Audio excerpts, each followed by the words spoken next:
بسم الله الرحمن الرحيم ياسين والقرآن الحكيم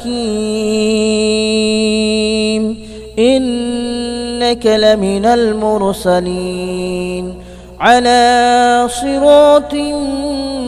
مستقيم تنزيل العزيز الرحيم لتنذر قوما ما أنذر آباؤهم فهم غافلون لقد حق القول على أكثرهم فهم لا يؤمنون إنا جعلنا في أعناقهم أغلالا فهي إلى الأذقان فهم مقمحون وجعلنا من بين أيديهم سدا ومن خلفهم سدا فأغشيناهم فهم لا يبصرون وسواء عليهم أنذرتهم أم لم تنذرهم لا يؤمنون إنما تنذر من اتبع الذكر وخشي الرحمن بالغيب فبشره بمغفرة وأجر كريم إنا نحن نحيي الموتى ونكتب ما قدموا وآثارهم وكل شيء أحصيناه في إمام مبين واضرب لهم مثلا أصحاب القرية إذ جاءها المرسلون إذ أرسلنا إليهم اثنين فكذبوهما فعززنا بثالث فقالوا إنا إليكم مرسلون قالوا ما أنتم إلا بشر مثلنا وما أنزل الرحمن من شيء إن أنتم إلا تكذبون قالوا ربنا يعلم إنا إليكم لمرسلون وما علينا إلا البلاغ المبين قالوا إنا تطيرنا بكم لئن لم تنتهوا لنرجمنكم وليمسنكم منا عذاب أليم قالوا طائركم معكم أئن ذكرتم بل أنتم قوم مسرفون وجاء من أقصى المدينة رجل يسعى قال يا قوم اتبعوا المرسلين اتبعوا من لا يسألكم أجرا وهم مهتدون وما لي لا أعبد الذي فطرني وإليه ترجعون أأتخذ من دونه آلهة إن يردني الرحمن بضر لا تغن عني شفاءتهم شيئا ولا ينقذون إني إذا لفي ضلال مبين آمنت بربكم فاسمعون قيل ادخل الجنة قال يا ليت قومي يعلمون بما غفر لي ربي وجعلني من المكرمين وما أنزلنا على قومه من بعده من جود من السماء وما كنا منزلين إن كانت إلا صيحة واحدة فإذا هم خامدون يا حسرة على العباد ما يأتيهم من رسول إلا كانوا به يستهزئون ألم يروا كم أهلكنا قبلهم من القرون أنهم إليهم لا يرجعون وإن كل لما جميع لدينا محضرون وآية لهم الأرض الميتة أحييناها وأخرجنا منها حبا فمنه يأكلون وجعلنا فيها جنات من نخيل وأعناب وفجرنا فيها من العيون ليأكلوا من ثمره وما عملته أيديهم أفلا يشكرون سبحان الذي خلق الأزواج كلها مما تنبت الأرض ومن أنفسهم ومما لا يعلمون وآية لهم الليل نسلخ منه النهار فإذا هم مظلمون والشمس تجري لمستقر لها ذلك تقدير العزيز العليم والقمر قدرناه منازل حتى عاد كالعرجون القديم لا الشمس ينبغي لها أن تدرك القمر ولا الليل سابق النهار وكل في فلك يسبحون وآية لهم ألا حملنا ذريتهم في الفلك المشحون وخلقنا لهم من مثله ما يركبون وإن نشأ نغرقهم فلا صريخ لهم ولا هم ينقذون إلا رحمة منا ومتاعا إلى حين وإذا قيل لهم اتقوا ما بين أيديكم وما خلفكم لعلكم ترحمون وما تأتيهم من آية من آيات ربهم إلا كانوا عنها معرضين وإذا قيل لهم أنفقوا مما رزقكم الله قال الذين كفروا للذين آمنوا أنطعم من لو يشاء الله أطعمه إن أنتم إلا في ضلال مبين ويقولون متى هذا الوعد إن كنتم صادقين ما ينظرون إلا صيحة واحدة تأخذهم وهم يخصمون فلا يستطيعون توصية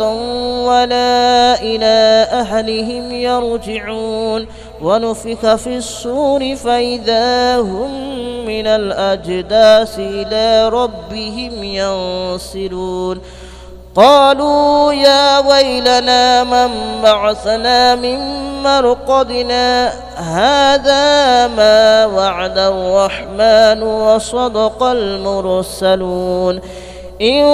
كانت إلا صيحة واحدة فإذا هم جميع لدينا محضرون فاليوم لا تظلم نفس شيئا ولا تجزون إلا ما كنتم تعملون إن أصحاب الجنة اليوم في شغل فاكهون هم وأزواجهم في ظلال على الأرائك متكئون لهم فيها فاكهة ولهم ما يدعون سلام قولا من رب رحيم وامتازوا اليوم أيها المجرمون ألم أعهد إليكم يا بني آدم ألا تعبدوا الشيطان ألم أعهد إليكم يا بني آدم ألا تعبدوا الشيطان إنه لكم عدو مبين وأن اعبدوني هذا صراط مستقيم ولقد أضل منكم جبلا كثيرا أفلم تكونوا تعقلون هذه جهنم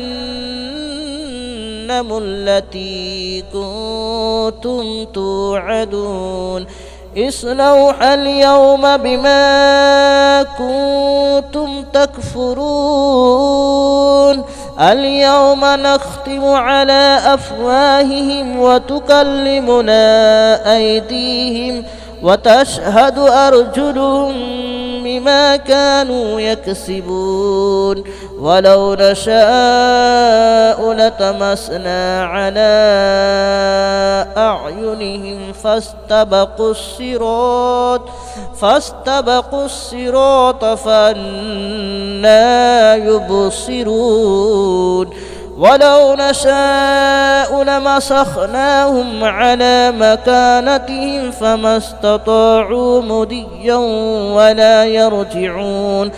ومن نعمره ننكسه في الخلق أفلا يعقلون وما علمناه الشعر وما ينبغي له إن هو إلا ذكر وقرآن مبين لينذر من كان حيا ويحق القول على الكافرين أولم يروا أنا خلقنا لهم مما عملت أيدينا أنعاما فهم لها مالكون وذللناها لهم فمنها ركوبهم ومنها يأكلون ولهم فيها منافع ومشارب أفلا يشكرون واتخذوا من دون الله آلهة لعلهم ينصرون لا يستطيعون نصرهم وهم لهم جند محضرون فلا يحزنك قولهم إنا نعلم ما يسرون وما يعلنون أولم ير الإنسان أنا خلقناه من نطفة فإذا هو خصيم مبين وضرب لنا مثلا ونسي خلقه قال من يحيي العظام وهي رميم قل يحييها الذي أنشأها أول مرة وهو بكل خلق عليم الذي جعل لكم من الشجر الأخضر نارا فإذا أنتم منه توقدون أوليس الذي خلق السماوات والأرض بقادر على أن يخلق مثلهم بلى وهو الخلاق العليم إنما أمره إذا أراد شيئا أن يقول له كن فيكون فسبحان الذي بيده ملكوت كل شيء وإليه ترجعون. بسم الله الرحمن الرحيم. الرحمن علم القرآن خلق الإنسان علمه البيان. الشمس والقمر بحسبان والنجم والشجر يسجدان. والسماء رفعها ووضع الميزان ألا تطغوا في الميزان وأقيموا الوزن بالقسط ولا تخسروا الميزان. والأرض وضعها للأنام فيها فاكهة والنخل ذات الأكمام والحب ذو العصف والريحان. فبأي آلاء ربكما تكذبان. خلق الإنسان من صلصال كالفخار وخلق الجان من مارج من نار. فبأي آلاء ربكما تكذبان. رب المشرقين ورب المغربين. فبأي آلاء ربكما تكذبان. مرج البحرين يلتقيان بينهما برزخ لا يبغيان. فبأي آلاء ربكما تكذبان. يخرج منهما اللؤلؤ والمرجان.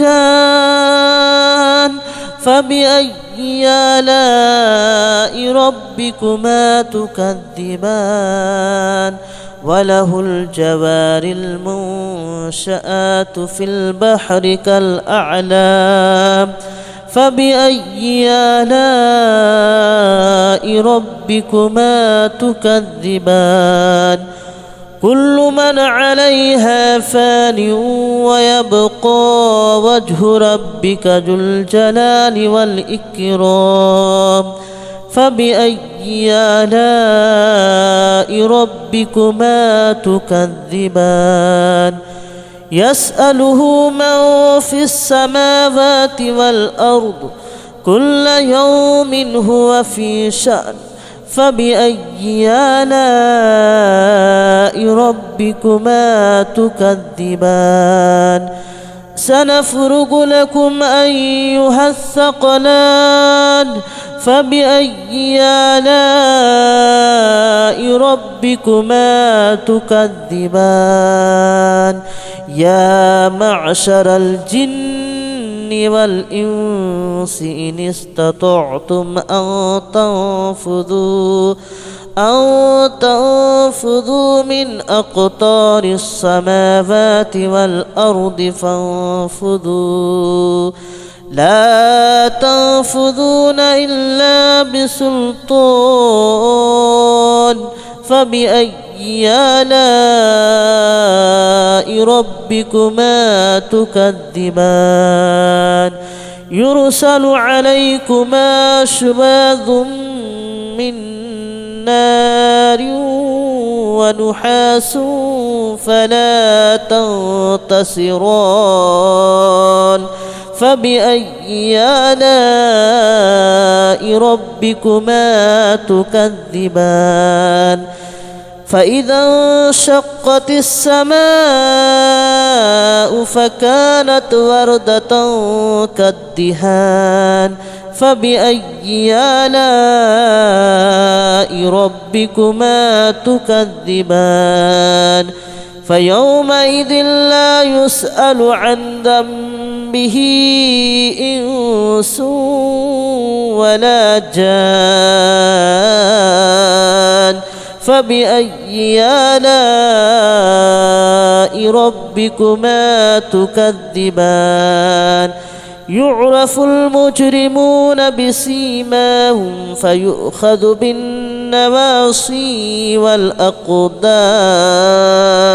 فبأي آلاء ربكما تكذبان هذه جهنم التي يكذب بها المجرمون يطوفون بينها وبين حميم آن فبأي آلاء ربكما تكذبان ولمن خاف مقام ربه جنتان فبأي آلاء ربكما تكذبان ذواتا أفنان فبأي آلاء ربكما تكذبان فيهما عينان تجريان فبأي آلاء ربكما تكذبان فيهما من كل فاكهة زوجان فبأي آلاء ربكما تكذبان متكئين على فرش بطائنها من استبرق وجنى الجنتين دان فبأي آلاء ربكما تكذبان فيهن قاصرات الطرف لم يطمثهن إنس قبلهم ولا جان فبأي آلاء ربكما تكذبان كأنهن الياقوت والمرجان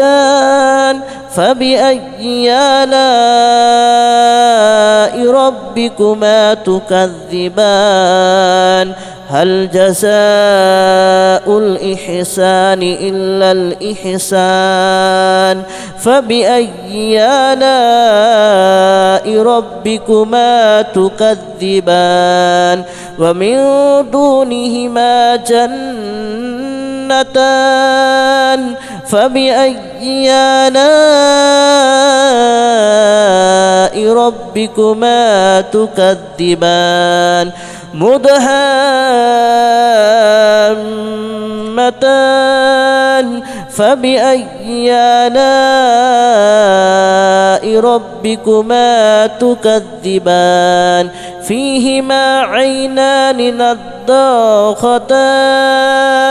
فبأي آلاء ربكما تكذبان فيهما فاكهة ونخل ورمان فبأي آلاء ربكما تكذبان فيهن خيرات حسان فبأي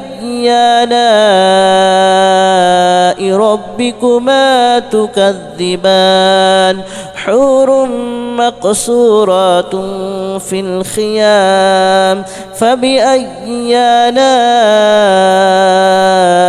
ربكما تكذبان لم يطمثهن إنس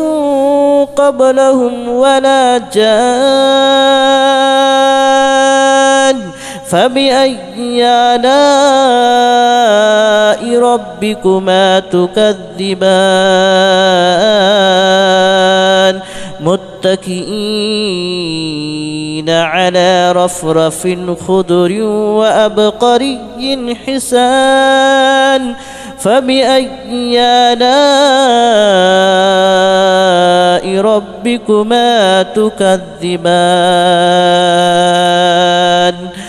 تبارك اسم ربك ذي الجلال والإكرام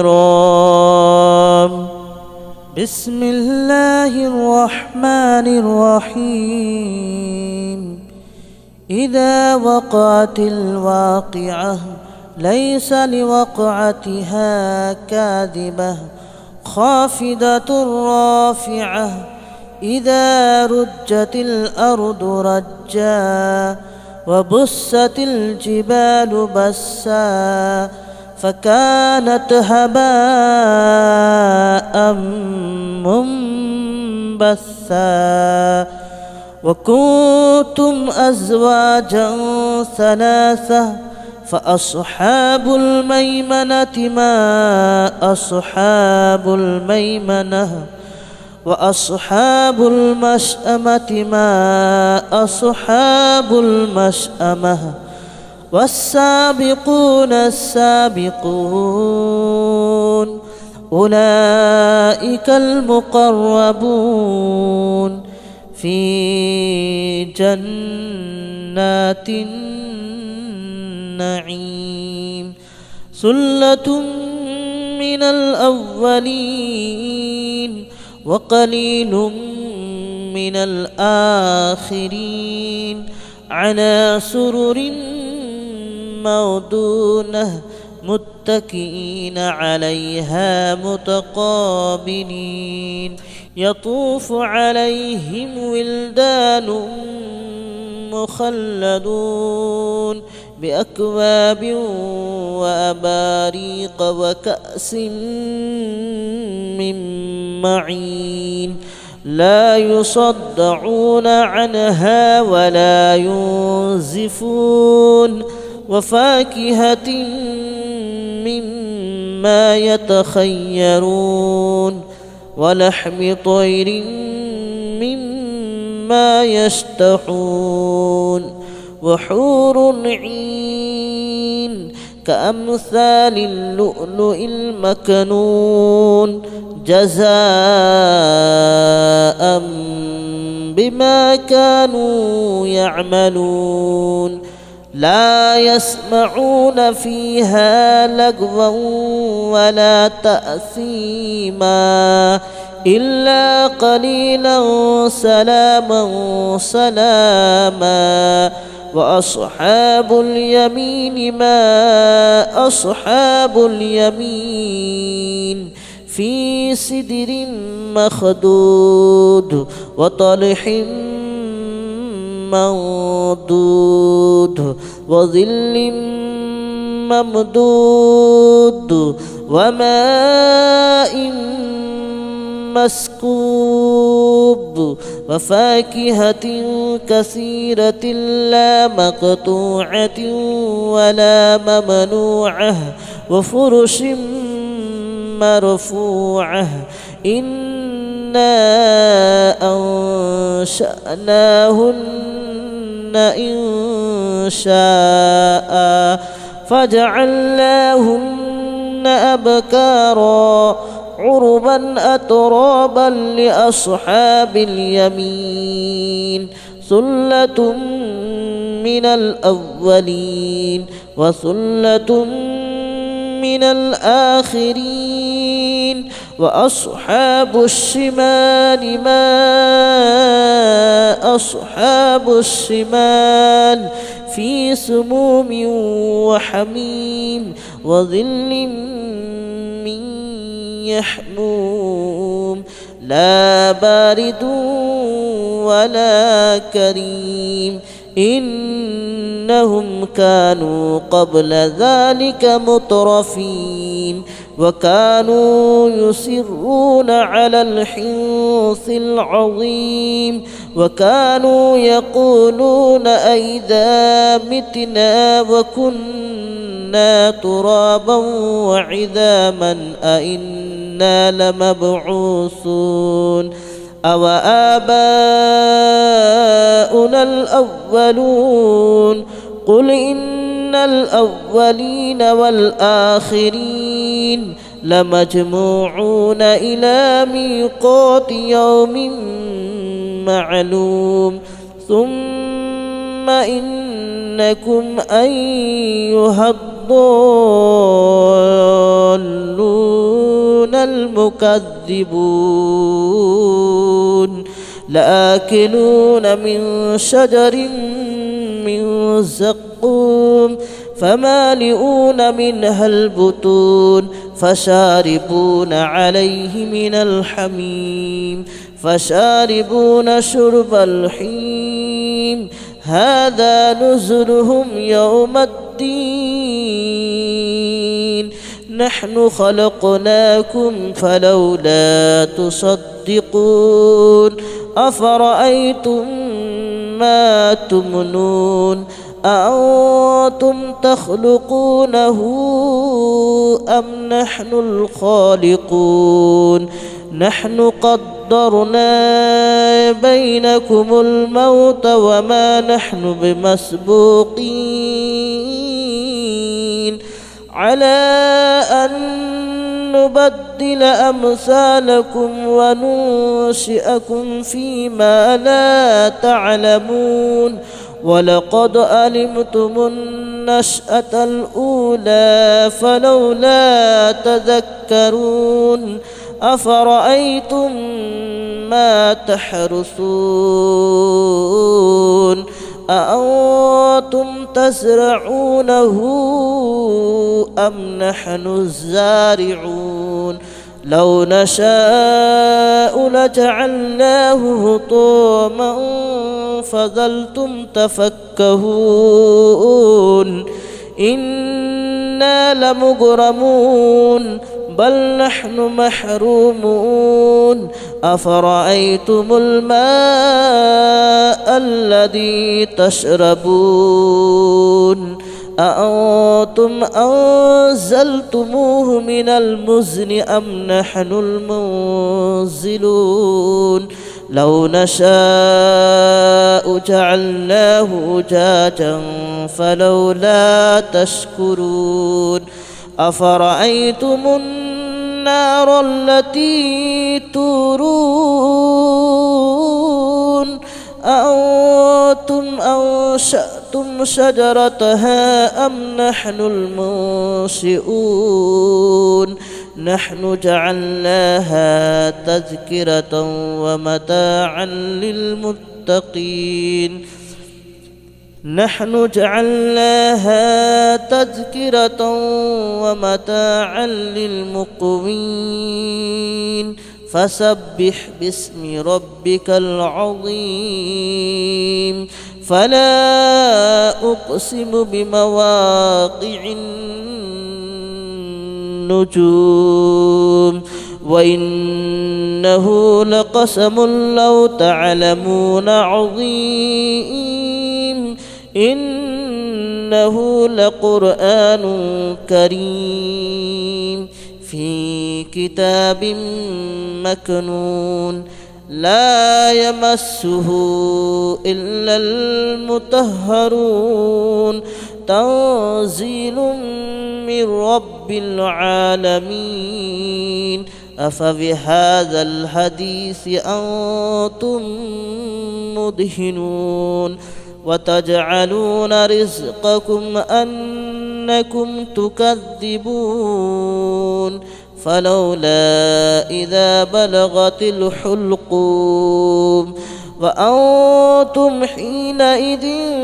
تنظرون ونحن أقرب إليه منكم ولكن لا تبصرون فلولا إن كنتم غير مدينين ترجعونها إن كنتم صادقين فأما إن كان من المقربين فروح وريحان وجنة جنة نعيم وأما إن كان من أصحاب اليمين فسلام لك من أصحاب اليمين وأما إن كان من المكذبين الضالين فنزل من حميم وتصلية جحيم إن هذا لهو حق اليقين فسبح باسم ربك العظيم.